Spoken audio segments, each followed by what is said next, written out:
Bangsa maju, teknologi tinggi tapi lenyap dalam semalam. Apakah Atlantis itu hanya mitos? Atau justru potongan sejarah yang terlupakan? Atlantis bukan cuma dongeng. Nama ini sudah memicu rasa penasaran ilmuwan, arkeolog, bahkan politisi dunia selama ribuan tahun. Tapi apa sebenarnya Atlantis itu? Dan apakah ia benar-benar pernah ada? Bagian 1. Asal-usul kisah Atlantis. Cerita tentang Atlantis pertama kali muncul dalam tulisan Plato, filsuf Yunani kuno, sekitar tahun 360 SM. Dalam dua dialog terkenalnya, Timaeus dan Critias, Plato menggambarkan Atlantis sebagai sebuah pulau besar yang berada di luar Selat Gibraltar. Pusat peradaban maju dengan teknologi tinggi, angkatan laut kuat, dan istana yang luar biasa megah. Tapi karena kesombongannya, Atlantis dimurkai oleh para dewa dan tenggelam ke dasar laut hanya dalam 1 hari dan 1 malam. Yang jadi pertanyaan, apakah Plato sedang menceritakan sejarah nyata atau hanya menggunakan Atlantis sebagai alegori politik untuk mengkritik bangsa Athena? Bagian 2. Penelitian dan teori lokasi Atlantis. Selama berabad-abad, ilmuwan mencoba menemukan jejak Atlantis.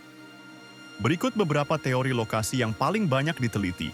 Laut Tengah, Mediterranean. Santorini, Thera, Yunani. Letusan gunung, berapi besar menghancurkan peradaban Minoa sekitar 900 SM. Teori ini didukung oleh arkeolog seperti Katie Frost dan Angelos Galanopoulos, yang melihat kemiripan struktur masyarakat Minoa dengan deskripsi Plato. Samudera Atlantic. Di luar Selat Gibraltar, sesuai narasi Plato. Ignatius Donnelly, penulis abad ke-19, percaya Atlantis adalah sumber peradaban Mesir dan Maya. Namun teorinya dianggap terlalu spekulatif. Indonesia, Nusantara.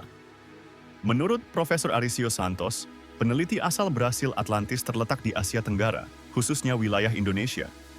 Ia menyebut Indonesia cocok dengan deskripsi Plato. Kaya emas dan logam. Banyak gunung berapi. Dikelilingi laut dan sungai, tenggelam karena banjir besar dan letusan gunung. Teori ini diperkuat oleh konsep Gunung Toba Super Eruption sekitar 74.000 tahun lalu yang diyakini menyebabkan peradaban besar hilang di kawasan ini. Bagian 3, apa Atlantis itu memang ada? Ilmuwan modern tetap skeptis. Banyak yang meyakini Atlantis hanyalah kisah alegoris.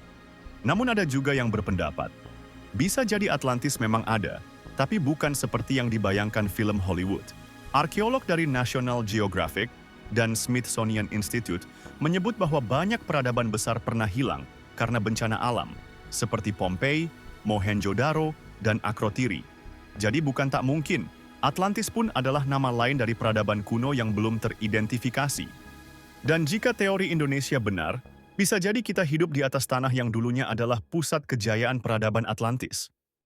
Mitos, alegori, atau fakta sejarah yang terlupakan. Atlantis tetap jadi misteri yang memikat dunia. Tapi satu hal pasti, sejarah selalu menyimpan rahasia yang menunggu untuk diungkap. Yang kita sebut legenda hari ini, bisa jadi sejarah yang belum kita pahami. Percaya Atlantis itu nyata atau hanya dongeng? Tulis pendapatmu di komentar, dan jangan lupa subscribe untuk konten sejarah yang membuka mata dan pikiran.